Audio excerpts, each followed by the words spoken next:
Están viendo en directo imágenes que nos llegan desde Londres. Todo el planeta sigue con expectación el funeral de Isabel II. Han sido 11 días de actos oficiales, de homenajes y de mucho protocolo.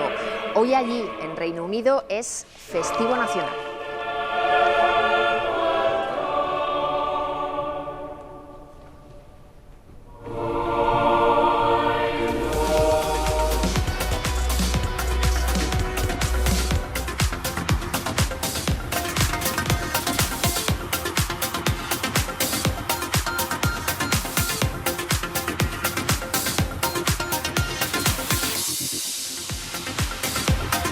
¿Cómo están? Muy buenos días, bienvenidos a Está Pasando. Hoy estamos de estreno, comenzamos un programa en el que les contaremos eso precisamente, lo que está pasando en Castilla y León, pero también en otros rincones de España y del resto del mundo. En esta jornada, sin duda, una de las imágenes es esa que veíamos hace unos instantes y que vamos a tener muy presente durante los próximos minutos, el funeral de la reina Isabel II.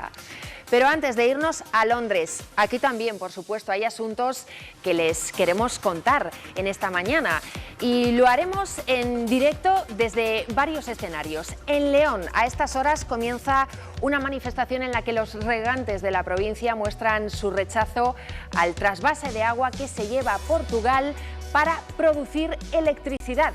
Natalia de la Riva.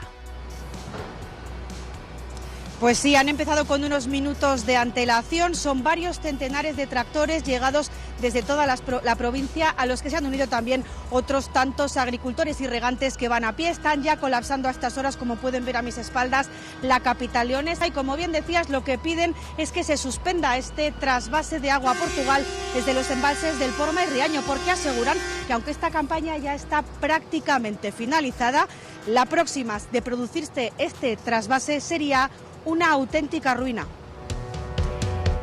Y seguro que recuerdan que hace meses les hablábamos de la crisis de los semiconductores. Hay falta de abastecimiento y eso supone que no hay microchips, por ejemplo. Esa situación ha llevado a Renault una vez más a tener que parar algunos turnos. En la factoría de Palencia, hoy el parón es total. Álvaro Lantada. Sí, María, eso es. La crisis de los semiconductores está condicionando el arranque de las factorías de Renault tras las vacaciones de verano. Es un problema que ya conocemos, no hay microchips, o mejor dicho, los hay, pero son muy pocos, y eso está produciendo paros. 7 días en las fábricas de Valladolid, jueves y viernes de la pasada semana y los 5 días laborables de esta semana que está a punto de comenzar. Hoy paro también en esta fábrica, en la de Villamuriel, en la provincia de Palencia. Es una realidad con consecuencias porque este problema está condicionando también el arranque y la producción en un momento que es clave. Fíjense, mañana día 20 comienza el plazo para las peticiones del nuevo modelo, para solicitar, para comprar el nuevo modelo, el Renault Austral, un modelo que se produce aquí en exclusiva en la fábrica de Villamuriel en Palencia y que es una de las grandes apuestas de la firma del Rombo para los próximos años. Y desde Valladolid con Natalia Fernández nos vamos hoy a un centro de FP, de formación profesional, porque ellos eran los últimos, pero desde hoy ya han vuelto a clase. Comienza el curso para los alumnos de formación profesional. Natalia. ¿Qué tal, María? Muy buenos días. Pues sí, hoy comienza la formación profesional. De hecho, nos hemos colado, como ves, en una de esas clases, sobre todo para ver cómo van esos nervios del primer día. Así que hablaremos con alumnos, también con el director, pues para ver qué es lo que se espera de cara a este nuevo curso. Lo haremos aquí en Está Pasando. Estamos en pleno mes de septiembre y estos días son cruciales en muchas bodegas, en centenares de bodegas repartidas por la comunidad que viven sus semanas de vendimia. En la Ribera ya han empezado a entrar las primeras uvas. Ana Duarte. Sí, como bien dices, hoy han dado comienzo los trabajos de la denominación de origen Ribera de Duero y nos encontramos aquí en uno de los viñedos, en concreto el de Bodegas de Vega de Yuso, en Quintanilla de Onésimo, donde hoy han comenzado esos trabajos de vendimia 15 días antes de lo que están acostumbrados a hacerlo, 15 días antes de lo habitual. Una vendimia que se ha visto marcada por unas condiciones extremas de calor que se han sufrido durante el verano y que han hecho que en los viñedos pues haya mucha sequía. Aún así, esa falta de lluvia ha hecho que la uva se mantenga está en unas condiciones sanitarias excelentes debido a que no ha tenido ningún tipo de enfermedad que provoca la humedad, por lo que dicen que se esperan unos vinos de máxima calidad.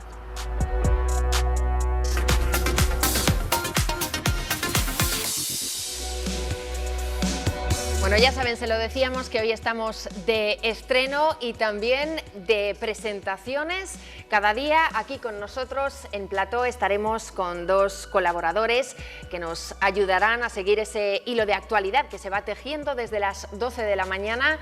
Hoy concretamente muy pendientes, se lo decíamos al principio, de ese funeral de la reina Isabel II desde Londres. En este lunes me acompañan en la mesa José Luis Almudí, es el presidente del Colegio de Médicos de Valladolid. Muy buenos días, José Luis. Hola, buenos días. Y también está con nosotros Eduardo Rodríguez, periodista y director de Vic Comunicación. Buenos días, Eduardo. ¿Qué tal? Muy buenos días. Bueno, muchas gracias a los dos por estar aquí y más en un día de estreno, como el de hoy. Bueno, es un motivo de orgullo, ¿no?, que precisamente seamos los invitados un día de estreno. Pues sí, pues encantados y además mucha suerte a todo el equipo, tanto delante de las cámaras como detrás, que somos conscientes de que ha habido y hay mucho trabajo. Gracias a ambos. Bueno, les contábamos al principio que a estas horas en León se está produciendo una manifestación en la que los regantes de la provincia se quejan por ese trasvase de agua que se produce desde la provincia leonesa hasta la zona de Portugal para producir electricidad. Vamos allí de nuevo con Natalia de la Riva. Pues continuamos al pie de esta manifestación. Como ven, los tractores, más de 200 llegados de toda la provincia, están colapsando ya a estas horas prácticamente toda la capital leonesa. También se unían a ellos varios cientos de agricultores. Lo que quieren es impedir este trasvaso y van a tener una reunión con la delegación del Gobierno para transmitirle a la ministra Ribera sus reivindicaciones. Y es que aseguran que si este agua se va ahora a Portugal, desde los embalses del Porma y el Riaño, no peligra la campaña, que está todavía terminando, pero sí que podrá peligrar la campaña del año que viene y el futuro de la agricultura en toda la provincia. Cultivos, por ejemplo, como el maíz o la remolacha, que podrían tener y verse en serios problemas de cara a la próxima campaña. Así que se han unido jóvenes y mayores, decenas de comunidades de regantes, como decimos, para intentar impedir que se produzca este trasvase. Además, ellos explican que el tema del agua, en primer lugar, es para consumo humano, en segundo lugar, para los caudales ecológicos y en tercer lugar sería para los regantes, pero la sequía de este año pues ha provocado que no se pueda llevar este orden y que además para el año que viene se queden, como decimos, prácticamente sin agua. El agua que se va a Portugal serviría además para la electricidad, para generar electricidad. Así que dicen las comunidades de regantes que si esto ocurre, la próxima campaña sería de auténtica ruina. Gracias, Natalia, desde esa manifestación en directo en León. Y ustedes se preguntarán por qué se realiza este trasvase tan polémico, por qué es de obligado cumplimiento. Pues bien, porque lo dice un acuerdo internacional de hace ni más ni menos que 24 años. Eduardo Martínez. Es conocido como el Acuerdo de Albufeira. ¿Y qué es? Es el que permite, el que da marco legal a esta operación, este trasvase. Es un convenio de cooperación internacional entre España y Portugal acerca de las aguas que comparten los dos países vecinos. ¿Qué ocurre? Pues que este acuerdo data de 1998, cuando la situación hídrica y los usos del agua eran diferentes. Se publicó entonces en el Boletín Oficial del Estado el 30 de noviembre del año 98.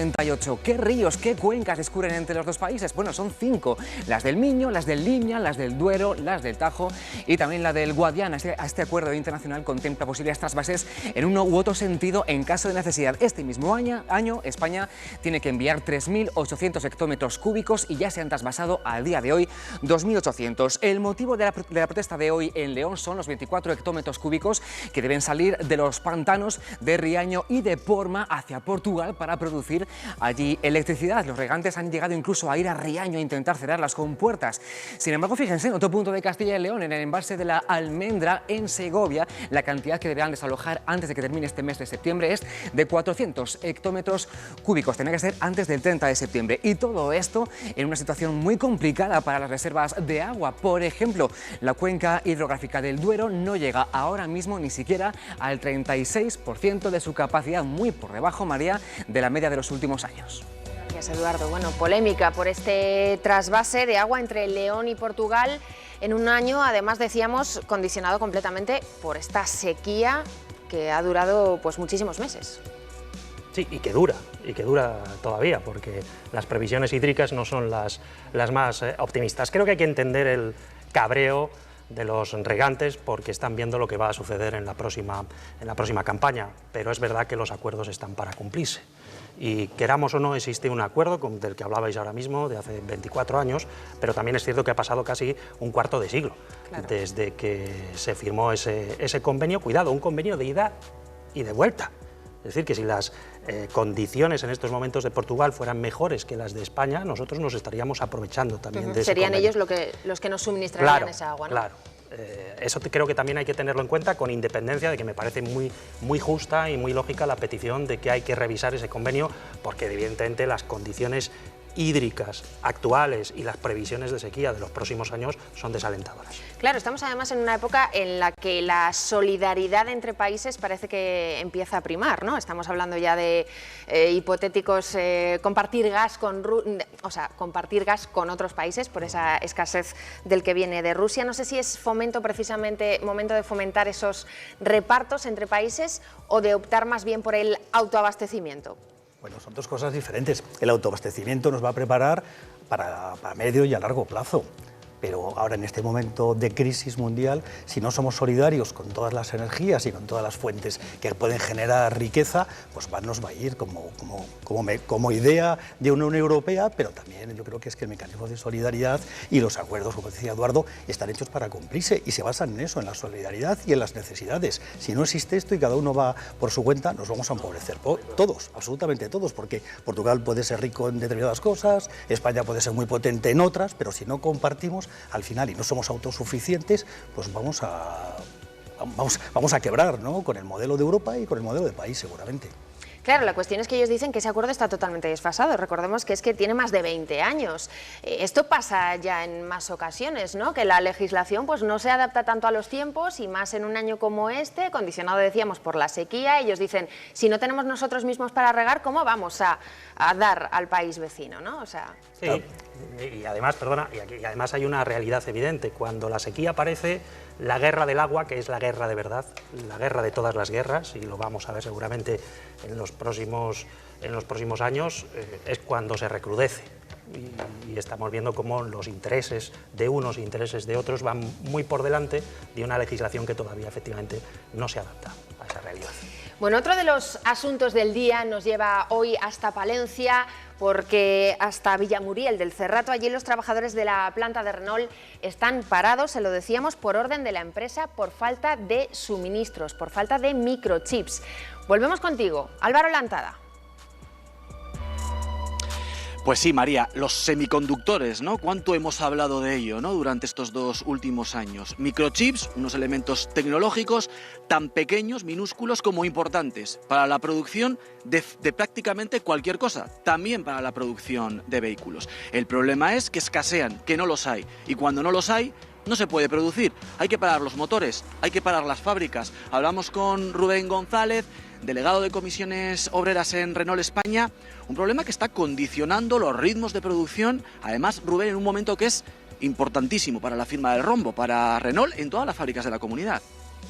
Sí, tenemos que entender que la crisis de semiconductores es global, pero en particular en Renault vuelve a ser crítica, nos vuelve a condicionar yo creo que en un momento crucial para la factoría de Palencia.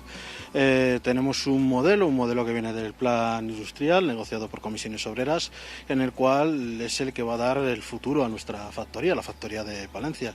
Ahora mismo se está fabricando y mañana se va a lanzar ya sus pedidos y por tanto necesitamos de que la producción no pare, necesitamos de que todos los vehículos o astrales salgan por las cadenas para tener el mayor éxito de este modelo. Por tanto, creemos que es un momento muy importante para la factoría de Palencia. Paros durante la pasada semana y durante esta semana en diferentes turnos en Valladolid, hoy para Palencia, y desde comisiones obreras en concreto hay una reivindicación, un llamamiento a Renault para evitar que el impacto de este problema pues sea mayor de lo que ya es, ¿no? Sí, tenemos que ser conscientes que tanto en Valladolid, que estamos haciendo Captur, que es uno de los vehículos más vendidos de Renault, como el Austral, como bien he dicho antes, que es el proyecto que va a dar viabilidad a esta factoría, tenemos buen producto, buenos coches, tenemos una plantilla preparada, tenemos todos los condicionantes para que todo esté en éxito. Entonces, lo que nos faltan son los semiconductores. Y esa es una misión de Renault que tiene que negociar con sus proveedores para que aparezcan. Pero dentro del reparto que se hace en el grupo, nosotros desde Comisiones Obreras le exigimos a Renault que estos vehículos que se hacen en Castilla y León sean prioritarios en el reparto de semiconductores. Bueno, pues así arranca el curso, por decirlo de alguna manera, en Renault después de las vacaciones de verano. Rubén González, responsable sindical de Renault España, gracias por atendernos y esperemos que esto no se repita, ¿no? Eso es lo más importante. No, esperemos que la tendencia que nos había anunciado la empresa de que íbamos a crecer en actividad vuelva a nuestras fábricas y esto nos permita el recuperar actividad, recuperar empleo y por tanto recuperar la normalidad. Gracias, Rubén. Enseguida volvemos, María, si os parece, para contaros algunos detalles más de las modificaciones que ha sufrido esta planta para la nueva producción, para hablaros del Renault Austral, que es la gran apuesta de la firma del rombo para los próximos años. Muy bien, Álvaro, muchas gracias. Enseguida volvemos allí con vosotros. Una de las reclamaciones, nos quedamos con ese titular de los sindicatos, es que las fábricas de Castilla y León le piden a Renault que sean prioritarias a la hora del reparto de los semiconductores. Pero claro, ¿cómo se hace eso? Pues seguramente que Renault tendrá criterios de empresa para decidir dónde mandar sus semiconductores. El problema le tenemos de antiguo. ¿Por qué? Porque hemos deslocalizado la producción de determinados componentes con la única finalidad de abaratar costes. No hay otro.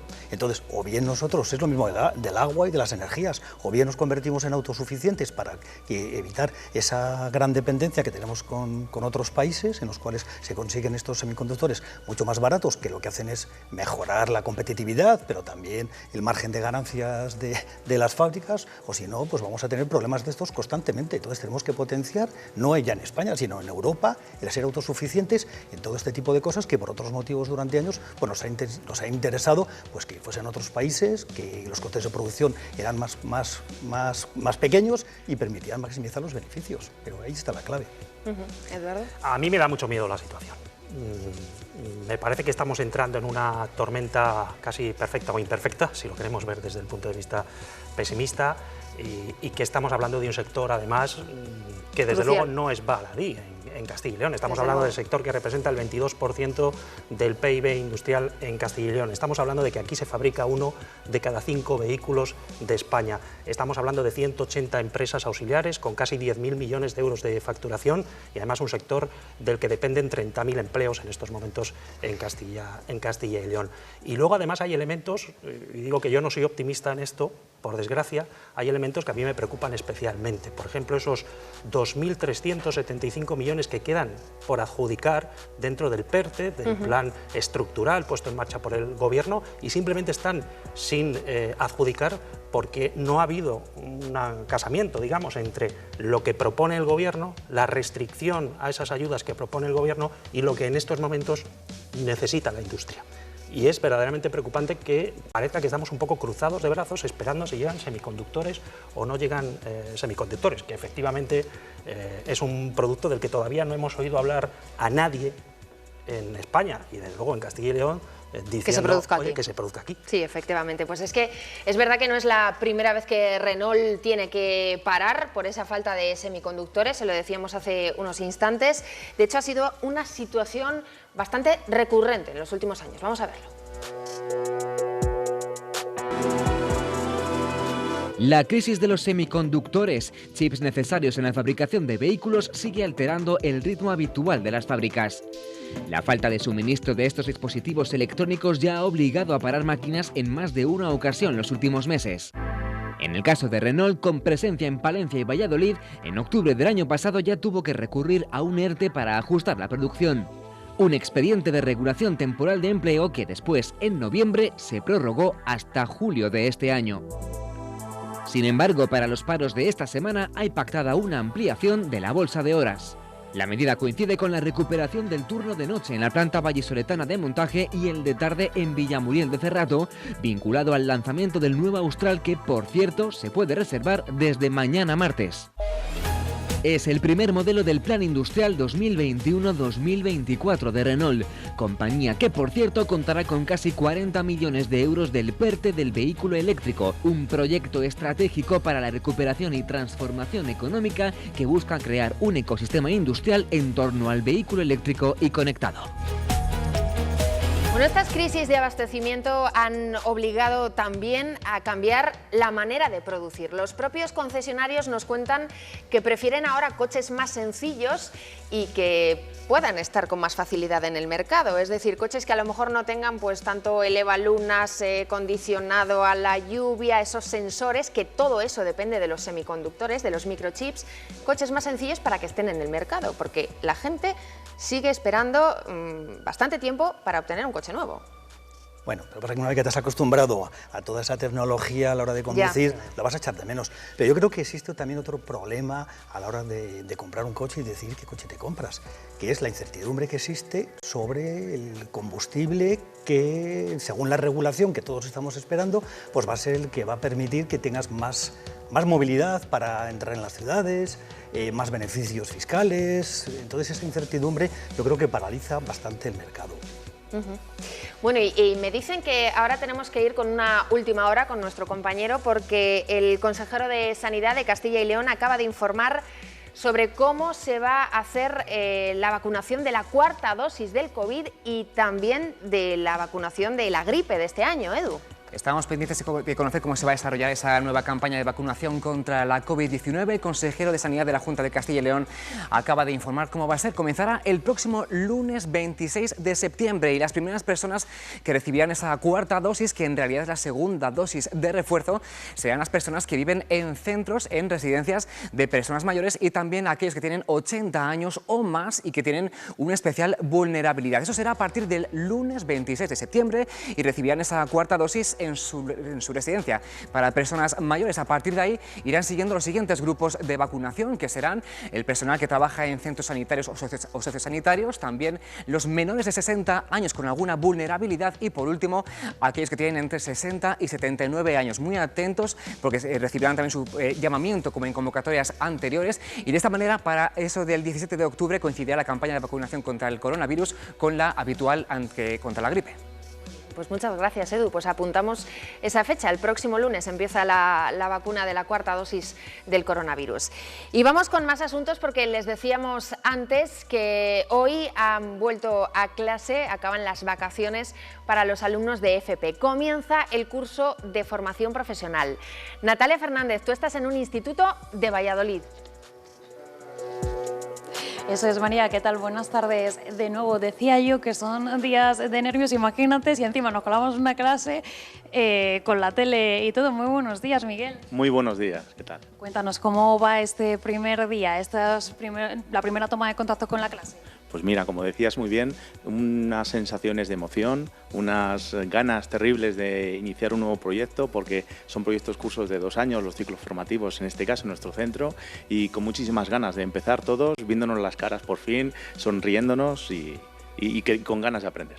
Decíamos, ¿no? Hay alumnos que vienen hoy por primera vez y otros alumnos que ya están en ese segundo curso, claro. Sí, como decía, los ciclos formativos de grado medio, grado superior y los grados básicos son de 2 años y en este centro, que somos un centro integrado de formación profesional, son todos de esa categoría. Llegan con 16 añitos, aproximadamente 18, incluso alguno más, y en esa fase es donde en esos 2 cursos tienen que adquirir una serie de competencias profesionales y técnicas muy necesarias en el sector, en este caso industrial y del automóvil, que son las 2 familias profesionales que nosotros nos dedicamos todas las enseñanzas. Precisamente eso es lo que te iba a preguntar. ¿Qué podemos encontrar aquí? Mira, desde los cursos de grado básico como grado medio, grado superior, de toda la familia, por ejemplo, destacamos diseño, fabricación mecánica, que son los que nos han dejado colarnos en su aula, procesos de fabricación, mecanizado, soldadura, construcciones metálicas. Lo que viene siendo todos los sectores y todas las profesiones que necesitan técnicos cualificados ahora mismo en la industria del sector automóvil, sobre todo aquí en Valladolid, ¿verdad? Y somos los que poco a poco vamos rellenando esos huecos que nos dejan las personas que se tienen que jubilar o incluso actualizando al nuevo sector de industria como puede ser el vehículo híbrido, ¿no? Pues lo que vamos a hacer es quedarnos por aquí, María, porque lo que queremos es poder estar también con los alumnos en un ratillo, pero te quería preguntar, ¿ha cambiado ese perfil de las personas que vienen a hacer este tipo de cursos? Sí, más que el perfil, lo que hemos cambiado ha sido nos hemos adaptado nosotros. Enseñamos con una nueva metodología que se llama aprendizaje basado en retos, en el cual adquieren los chicos unas competencias, como podréis ver en el aula ya no hay pupitres mirando siempre al profesor, sino son equipos de trabajo, son formas y metodologías que la demanda de la empresa así ha hecho que nosotros nos adaptemos. Pues luego vamos a ver eso. María, ¿cómo se han adaptado estos alumnos? Hablaremos con uno que empieza hoy y con uno que ya está en ese segundo curso para que nos cuenten pues cómo es este primer día. Gracias, Natalia. Pues enseguida volvemos con vosotros y feliz curso para ellos también, que efectivamente, como tú decías, están hoy de estreno también en ese instituto. Bueno, muy atrás quedan aquellos tiempos, los recordarán ustedes, en los que la formación profesional, la FP, no era tan demandada, sobre todo porque parecía estar en un segundo plano respecto a los estudios universitarios. Ahora, sin embargo, hay demanda entre los estudiantes y también entre las empresas que buscan a trabajadores, Eduardo. Aumenta la demanda por ambas partes. En primer lugar, por parte de los alumnos, el número de estudiantes que este lunes 19 de septiembre empiezan el curso en formación profesional asciende este curso 22-23 a 44.546 alumnos. Fíjense que es casi un 4% más que los alumnos que cursaron FP el curso académico anterior, unos 1.500 alumnos más. Y aumentan en todos los niveles, en la FP básica, en grado medio, en grado superior y también en cursos especializados. Y también se incrementa la demanda de esos perfiles por parte de las empresas, muy importante. Mientras se estudian, ahí está la FP dual, proyectos que hacen un año en el centro educativo y otro año en la empresa, y sobre todo, al terminar, el 85% de los estudiantes de FP encuentra trabajo en el año siguiente al finalizar su formación, y más importante todavía, 9 de cada 10 de ellos se quedan a trabajar aquí, encuentran trabajo en nuestra comunidad autónoma. Y a las empresas pues también les gusta mucho este tipo de perfil. Desde el año 2018 en todo el país hay más ofertas laborales para titulados en FP que para graduados universitarios. Son más o menos 4 de cada 10. En Castilla y León también eran así, aunque un informe de ADECO dice que en el último año volvió a repuntar un poquito la petición de formación universitaria, pero en cualquier caso, María, la FP tiene mucho tirón y se actualiza. Este curso hay una treintena de ciclos nuevos. Muchas gracias, Eduardo. Ahora seguimos abordando este tema de la formación profesional, pero a estas horas podemos recibir en directo la señal que nos llega desde Valladolid. Vamos a ver si la tenemos. El presidente de la Junta participa en un acto institucional vinculado precisamente al sector de la automoción. Vamos a escucharlo. Está en Iveco. Es una realidad. Los nombres de Renault, Iveco, Nissan, Michelin, Antolin, Benteler, Bridgestone, Gestamp Palencia, Neumáticos Andrés, Lingotes Especiales, UF, Faurecia, son simplemente algunos ejemplos hasta llegar a esas más de 150 empresas a los que hay que sumar nuestras universidades públicas, nuestros centros tecnológicos, nuestros centros de formación punteros, nuestros trabajadores y profesionales muy cualificados. Creo que pone bien a las claras lo que significa la automoción. Bueno, señal en directo desde Valladolid. Estaba comenzando el presidente de la Junta ese discurso. Les decíamos, está en las instalaciones de la factoría de Iveco en Valladolid, que por cierto también se vio obligada hace unos meses a parar precisamente por la falta de semiconductores. Pero retomábamos el asunto del que le estábamos hablando, la FP. Nos comentaba nuestro compañero Eduardo que sigue teniendo tirón, pero según los últimos informes ya no está en esa primera posición. Parece ser que los universitarios vuelven a ser los más demandados por las empresas. Bueno, al menos en Castilla y León. Ese era el dato que daba la Fundación ADECO. Todavía en el cómputo de España supera la formación profesional a la formación universitaria, pero yo me quedaría más con el dato de la inserción laboral que tiene la formación profesional y la inserción laboral que, por desgracia, tiene la formación universitaria, que ya quisiéramos un 86% o un 85% de inserción. Y me parece todavía muchísimo más relevante ese otro dato, ¿no?, que apuntaba mi tocayo hace unos instantes, el hecho de que quienes estudian formación profesional en Castilla y León se quedan en Castilla y León, 9 de cada 10. En estos momentos, con la sequía también poblacional que nos asola, me parece un dato verdaderamente trascendental. Creo que es el momento de derivar recursos, de desviar recursos hacia la formación profesional, porque por primera vez también se está quedando fuera gente que realiza una primera petición sobre unos estudiantes y que no pueden cursarlo precisamente porque no hay recursos suficientes para ello. Yo creo que ya no sé qué opináis vosotros, ese sentimiento que había antes en las familias, ¿no? Que ha cambiado de, hijo, estudia una carrera, no te vayas por la FP, tienes que labrarte un futuro.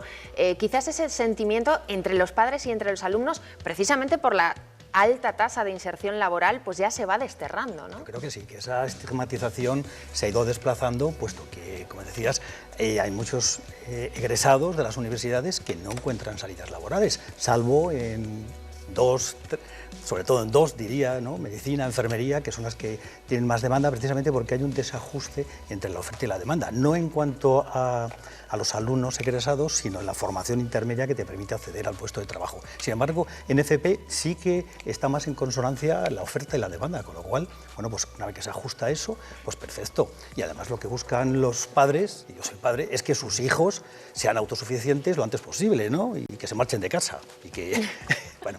Que es complicado. Que es complicado a veces, es otro ¿no? tema, pero bueno. Y que tengan un sueldo digno que les permita tener autonomía. Entonces la FP yo pienso que es una excelente posibilidad y además las empresas están buscando ese perfil de profesional que necesitan para mejorar su sistema productivo. Por lo tanto, yo creo que es una excelente salida, que hay que potenciarla, que hay que ponerla en valor y que hay que darle visibilidad. Bueno, volveremos a hablar de la formación profesional porque nos prometía Natalia además otra conexión en la que hablaremos precisamente con alumnos, pero les decíamos que hoy también estamos muy pendientes de otro punto del planeta, de Londres, porque allí hoy se celebra un funeral de Estado, el de la reina Isabel II. Esta jornada ha condicionado enormemente el día a día de los londinenses y también de los españoles que están asentados allí. A estas horas podemos hablar en directo con Nicolás Mayo. Es un español que lleva casi 10 años en Reino Unido. Buenos días, Nicolás. Hola, buenos días, María. Bueno, ¿cuál es el ambiente hoy en Londres? ¿Qué respiráis allí en las calles? Pues es un ambiente muy diferente a otros días, porque al final es un día festivo, estamos de día festivo en Londres y es cierto que, bueno, pues se vive con expectación, está Londres completamente tomado por policía, presidentes de otros países, cargos institucionales, está completamente tomada por esa gente y la verdad es que está, digamos, mucho más calma que otros días. Es un día festivo, está todo cerrado, que es muy raro porque normalmente en Reino Unido, incluso cuando es día festivo, los supermercados abren aunque menos horas, las tiendas, hoy no hay nada abierto, todo completamente cerrado, al menos hasta las 4 de la tarde y por lo tanto es una sensación muy diferente a la de otros días. Claro, entiendo que solo hoy trabajan los sectores primordiales, ¿no? Tú entiendo, Nicolás, que hoy no estás trabajando. No, hoy estoy de día libre y yo creo que hoy trabajan, pues sí, quizás gente en hospitales para cosas muy urgentes. Y poco más, ¿no? Toda la policía que está en Westminster y el transporte, que sorprendentemente funciona en principio, se supone que va a funcionar sin ningún tipo de disrupción, así que, pero poco más. Nicolás, brevemente, tú nos lo estás contando como español, pero me imagino que tienes amigos, compañeros de trabajo que son ingleses. ¿Cómo están viviendo ellos estos días? Porque he llegado a escuchar incluso que había personas que decían que habían llorado tanto la muerte de la reina como la de su propia madre. No sé si tanto, pero sí que es sorprendente. A mí me ha sorprendido mucho ver gente pues, de la que yo no conocía sus inclinaciones monárquicas, incluso no lo son, pues realmente dolidos, gente que yo no esperaba, amigos ingleses, ir a la famosa cola de 14-15 horas para poder pasar delante del féretro 2-3 minutos, o sea, que son cosas que me han sorprendido muchísimo, la verdad. Y sí que es cierto que se respira como una sensación extraña, que a ver si ya ha terminado, porque son 11 días. Bueno, pues me imagino que ya mañana volveréis a retomar la normalidad. Nicolás Mayo, desde Londres, muchísimas gracias por habernos contado en directo cómo estáis viviendo allí todo este funeral y estos días. Gracias. Muchas gracias, María, a ti. Bueno, pues ya lo estamos viendo, cómo viven en Londres esta jornada histórica que ha venido precedida de varios días de cortejo fúnebre, desde que la reina falleciera hace 11 días ya, Eduardo.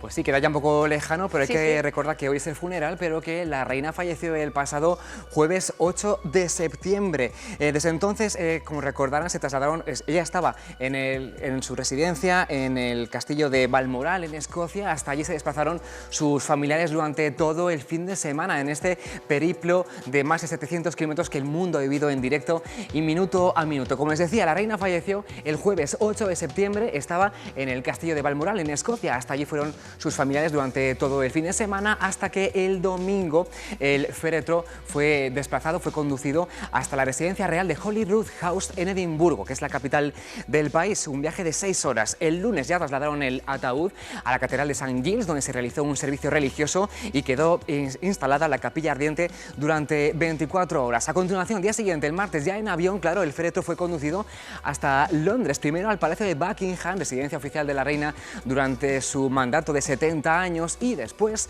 al día siguiente, el féretro tuvo un desfile por las calles de Londres para que la gente se despidiese de ella, y la condujeron hacia el Palacio de Westminster, que es la sede del Parlamento. Allí permaneció una capilla ardiente hasta la tarde de ayer. Allí permaneció la capilla ardiente de Isabel II, y hoy, hasta ahora, estamos viendo en directo, tiene lugar el funeral. María, ya por la tarde será inhumada la reina Isabel en el castillo de Windsor.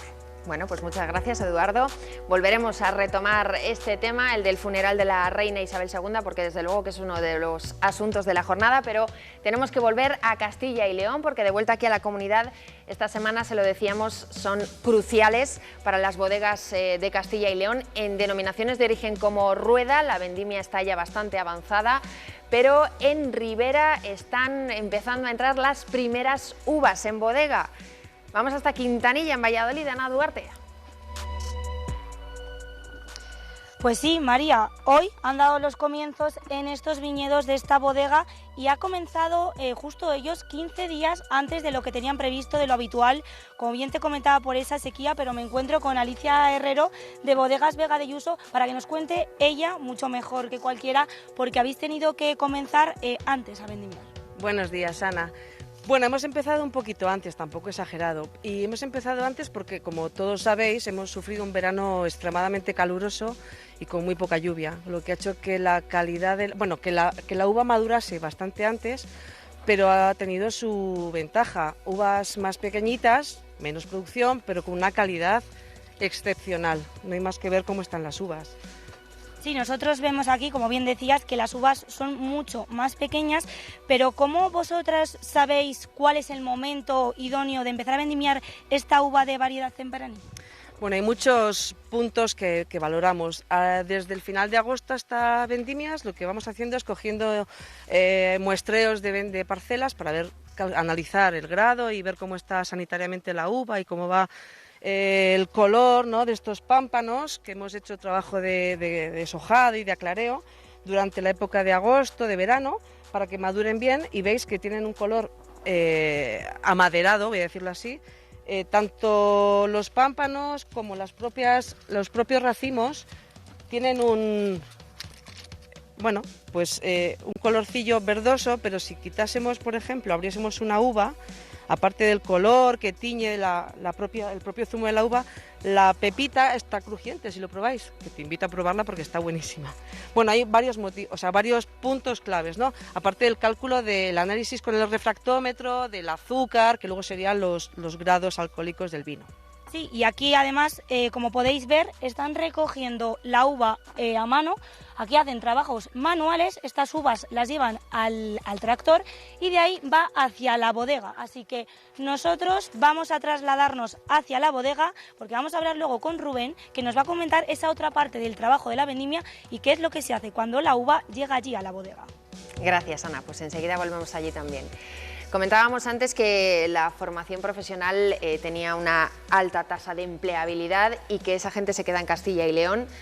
Precisamente el sector, el del vino, también es uno de los fundamentales para asentar población aquí en la comunidad, pero los viticultores nos siguen diciendo, o los bodegueros, que les cuesta muchísimo encontrar mano de obra. Parece ser que no queremos trabajar en el campo. Sí, creo que hay determinados oficios que se están perdiendo, al menos de cara a la demanda de parte de la población, porque además son oficios normalmente muy temporales. Y estamos viendo, por un lado, que las prioridades de las personas que buscan empleo no son estas, y por otro estamos viendo una rigidez normativa en el ámbito laboral que todavía dificulta mucho más las cosas.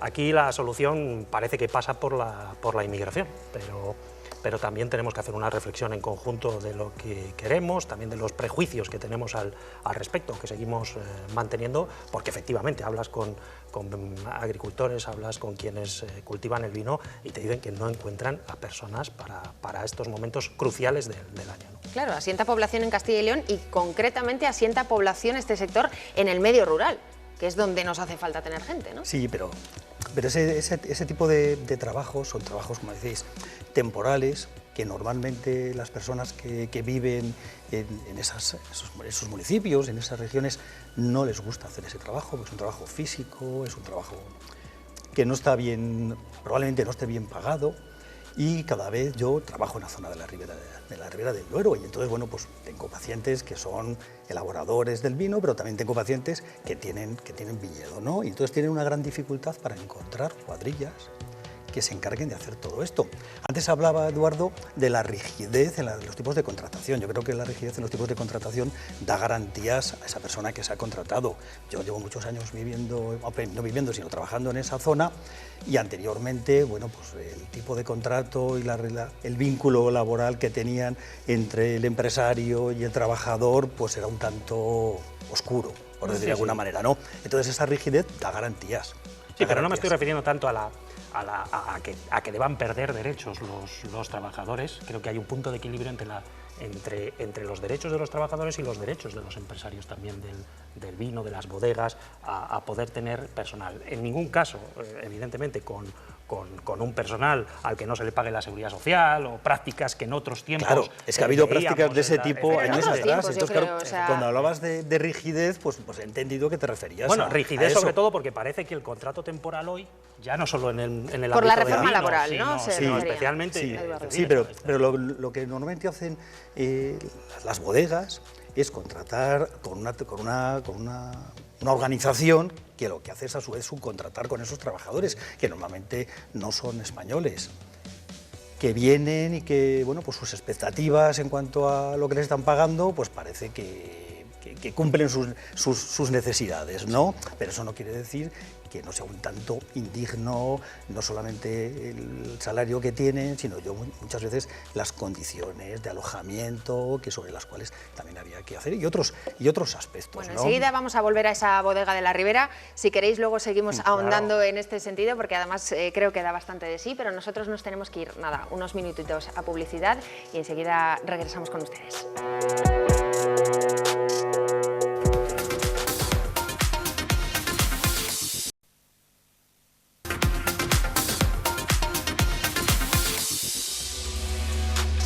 Aquí estamos de nuevo y podemos volver a esta hora con nuestra compañera Natalia Fernández. Ella sigue en un centro de formación profesional y nos decías, Natalia, que ahora ibas a estar acompañada de algunos alumnos, ¿no?, que estudian allí. Efectivamente, iba a estar acompañada de algunos alumnos, y por eso precisamente nos vamos a colar en otra de las clases que tenemos por aquí, que están en este primer día que comentábamos, y vamos a empezar a preguntar un poquito por aquí. Muy buenos días. Buenos días. A ver, cuéntame, ¿cuál es el ciclo que estás haciendo y por qué has elegido hacer, en tu caso, formación profesional? Diseño en fabricación mecánica, y lo elegí porque era lo que más me llamaba la atención. Prefería algo que tuviese bastantes salidas laborales y que fuese más práctico que una carrera, por ejemplo, y de momento muy contento. Vale, pues como vemos, María, aquí están comenzando esta clase, este primer día. Como ves, también hay mucha variación de chicos y de chicas aquí en formación profesional, así que vamos a dejarles que disfruten de este día, que se les pasen los nervios, que además también nosotros hemos venido y creo que les hemos multiplicado esos nervios del primer día. Bueno, pues déjales tranquilos, Natalia, por Dios, no sea que vayan a suspender por nuestra culpa, además. Ciclos de electrónica, de automoción, de mecánica, nos decía también de soldadura.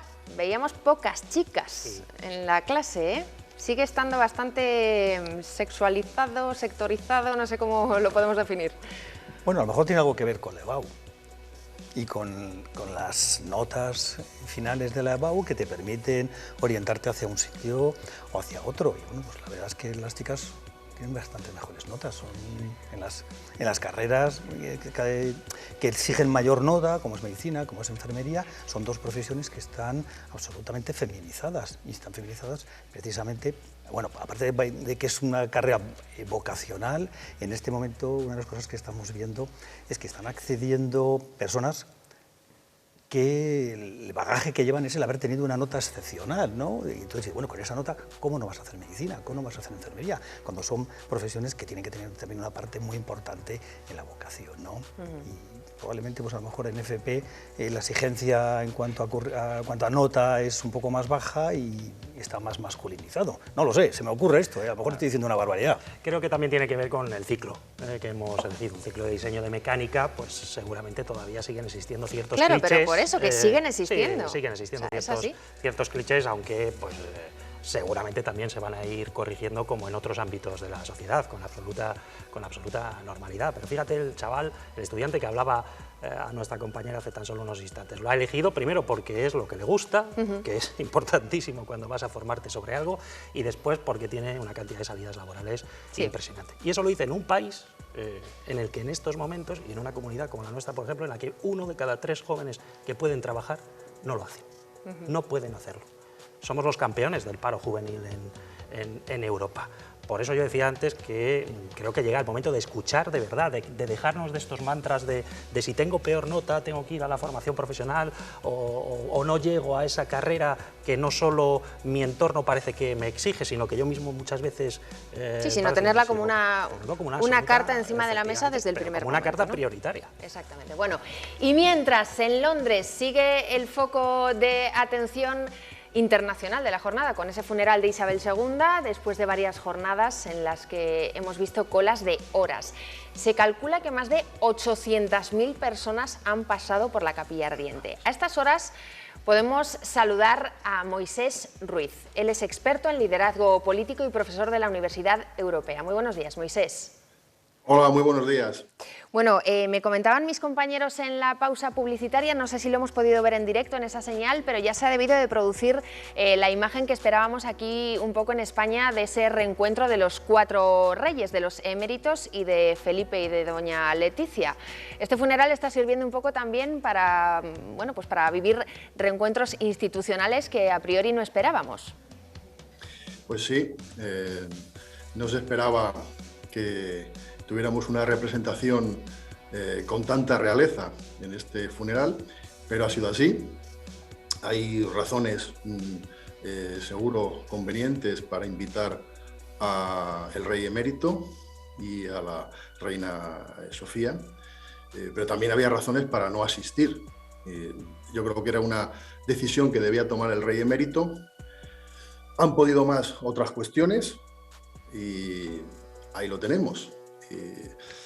Ciertamente es un poco embarazosa su presencia en este funeral, pero por encima de estas circunstancias, el rey emérito, bajo su decisión, ha optado por estar en el funeral. Así que ahí está la presencia de nuestros 4 reyes. Usted, como experto en liderazgo político, me gustaría saber cómo ha visto al nuevo rey en sus primeros actos oficiales, porque ya nos va dejando imágenes curiosas, como esa del tintero el primer día. Bueno, no sé cómo está viendo a Carlos III desenvolviéndose como monarca. Bueno, resulta extraño, ¿no? Esa imagen que hemos visto, esa falta de autocontrol emocional, cuando debe saber que vivimos en un mundo visual, donde todo es milimétricamente analizado al detalle, y que tenga esta falta de autocontrol en un momento tan determinante, cuando hay tanto foco visual puesto en lo que hace, en lo que dice. a mí me resulta francamente extraño, ¿no? Puedo llegar a entender que lo ha hecho para mostrar carácter, por sacar algo positivo a ese gesto que tuvo, pero creo que no es así, porque después, en un acercamiento que tuvo a las personas que estaban en la cola para velar el féretro de su madre, pues una de esas personas le regaló un bolígrafo y él intentó bromear, ¿no? Diciendo, vale, esto por si acaso. Es decir, yo creo que ese gesto también está medido, está preparado para eclipsar esa falta de autocontrol que tuvo en un momento clave.